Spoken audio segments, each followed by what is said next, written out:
We're back at it again, y'all.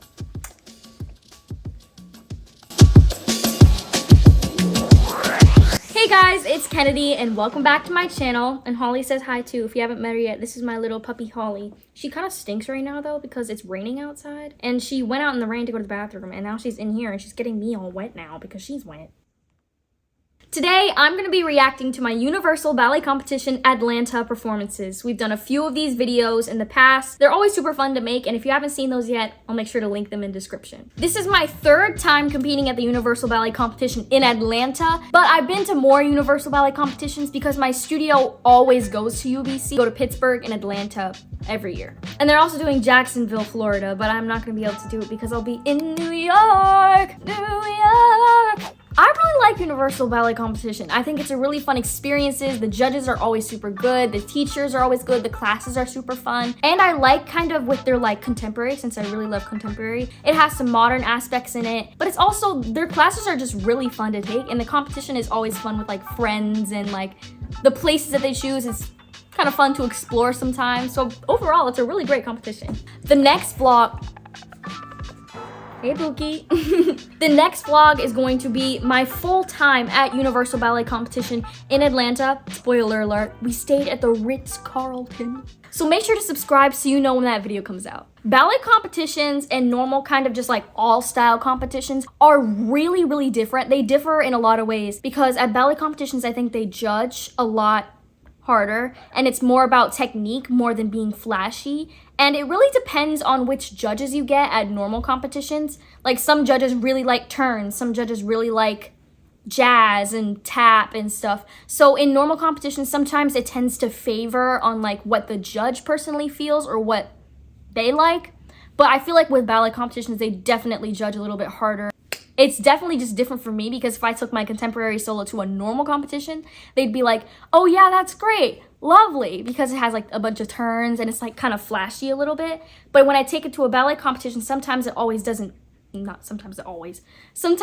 always do as well because they tend to like something more simple and kind of technical, if you know what I mean. But I love competing at both of them because they're honestly just a really cool experience. Let's get into it, y'all. Holly, what is going on down there? She's like, ah! Oh my gosh, I have the files loaded. I'm actually kind of scared. I don't know why I'm nervous to look at my own performance. I competed 2 variations and 1 contemporary, one of the variations being Carmen and then the other one being Paquita, which I had last year, but my studio always repeats one variation and then adds a new one. But I think I'm gonna start with Carmen, y'all. Because it was the first one I performed too. Big screen, because I can't see. Oh, there we go. Age entry number 227, Kennedy, performing Carmen. Ooh, okay, walk out. It took me so long to walk on stage for some reason. Like my calves were already burning from just walking on slow. Also, this got UBC Platinum, which is like the highest adjudication that you can get. And I was really shocked because I had never gotten UBC Platinum before. I love this variation so much. It's just so stylized and I love it so much because I love being sassy.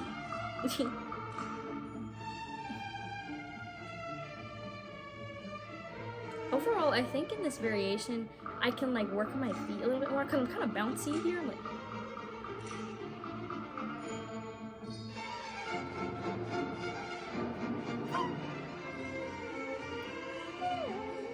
also, this variation's like 2 minutes, 35 seconds. It's so long. And at the end of it, I'm just like walking really slow, articulating through my feet. And I'm like my calves are burning so bad.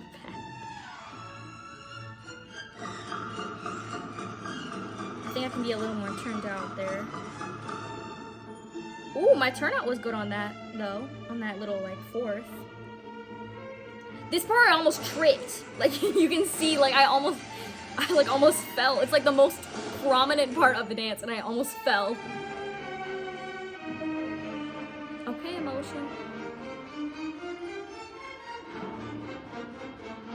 I think I can be a little less flexed in my feet. I can be more pointed. And then make sure that that crosses all the way over and the toe remains pointed. At this part, I was like winded, so I was like walking so fast when I'm supposed to walk slower than that.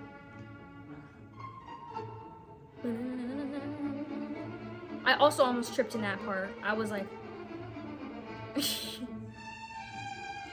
I think I can articulate through my feet a little bit more. But the passion is there. At that point, I was eyeing one of the judges, and honestly, he looked really bored. he was like...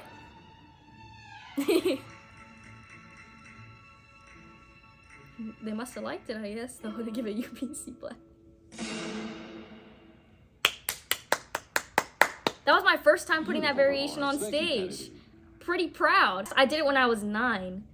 And I didn't do the actual variation. My ballet teacher choreographed it, and he just did, like, the Carmen song. But the last time I did it, I got high silver, which is, like, really bad. It's, like, I think it goes, like, silver, high silver, gold, high gold, UBC platinum. But I redeemed myself with this one. I went from one of the lowest ranks to the highest rank. I'm really happy. Slay! On to the next one. Paquita. These pictures are really pretty. Like, look at this one. Slay. Please welcome to stage entry number 2. Before I started this story time, before I went on stage, they're in competition, sometimes people will have to skip their dance because they won't be ready in time. So they'll put it on hold, and then the person after them can, like, go. For some reason at this competition, everyone was missing their dance. And so they were, like, skipping a lot of numbers, and it was kind of out of whack, and it was kind of wonky. And so I was backstage, like, prepared to go on stage. And the people backstage that were checking me in so I could go on stage were like, yeah, you're gonna go in probably, like, 2 numbers because we have to go back to a number that got skipped. And I was like, oh, okay, cool. I get more time to, like, get in the zone. And then they were like, entry number 253, Paquita. And I was like, wait, what? That's me. I wasn't supposed to go. And I was like, wait, I'm not ready. Especially since backstage, I had accidentally put my point shoes on the wrong foot. I don't know how I did that. And so I was like changing shoes really fast. So I was like, Please welcome to stage entry number 253, Kennedy, performing Paquita. all right, walk on. I'm not in the center stage and that's bugging me.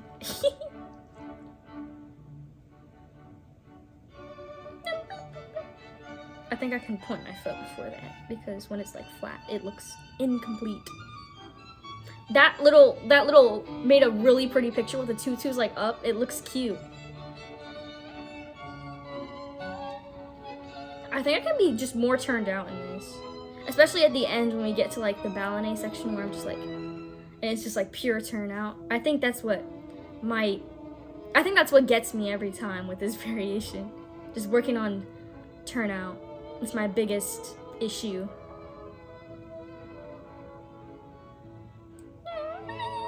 And I think I could have been more stable in that turn.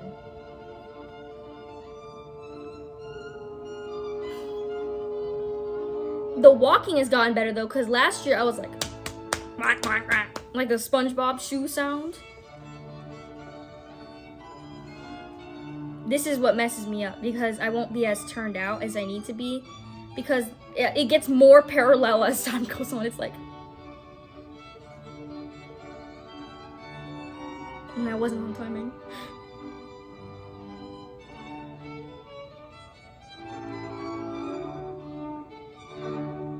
Not bad. Wasn't the best time I performed it, but not bad. Thank you, Kennedy. Beautiful. Thank you, Kennedy. They added that. They now, at the end of your variation, they give you like commentary. They'll be like, beautiful. My mom asked me, what if you didn't do a good job? And they say, awful job. Yeah, awful job. I was like, I don't think they would do that. But I think Paquita was my best performance at YGP. Honestly, I was just more stable. I was really comfortable with how I performed it. It could have been more turned out and like it could have been more technical, which is always something that I can fix. But I think that my confidence levels and like how stable I was a little bit better at YGP. This wasn't my best performance. It was probably my second best performance because the last time I did it, time before the last time I did it, I fell. I've done this variation 3 times now and it's retired. I'm done doing it now. So I'll get a new variation to replace it, and then Carmen gets to stay for next year. Oh yeah, my tutu will be for sale, guys. So if you think the tutu's pretty, I want to snatch it up. This year the story's a little bit confusing. But it has really good choreography and I love the music. Entry 372, Kennedy, performing The Betrayal.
thought that was pretty good. I think it was definitely the best time I performed it because my feet were so much better and stuff. My turns were pretty good. There's always still more stuff to work on, but I'm pretty proud of that one. And it also got UBC Platinum. I know there were people that were there that I had to go right after that were like really good, like TDA Best Dancer and like NYCDA OD YGB Finals winner.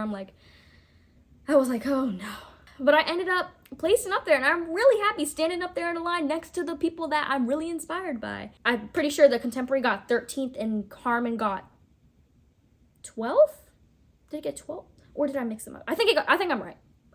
But it was my first time placing in classical. Y'all, I love competing, but I'm taking a short break from it because I'm going to be acting. What? I'm gonna be in a movie, y'all. And I can't wait to tell you more about it when I can. But I'll be back to competing in May. I have 2 more competitions with my studio, which I'm really happy, so I didn't have to miss the entire season, just 2 competitions. And then I'm going to 24/7, which will be my first convention competition of the year because I've just been so busy. And of course, I'm gonna vlog all of it for you guys. So thank you guys so much for watching this video. Make sure you like, subscribe. New videos coming out every single week. And I will see you guys next week. Bye-bye.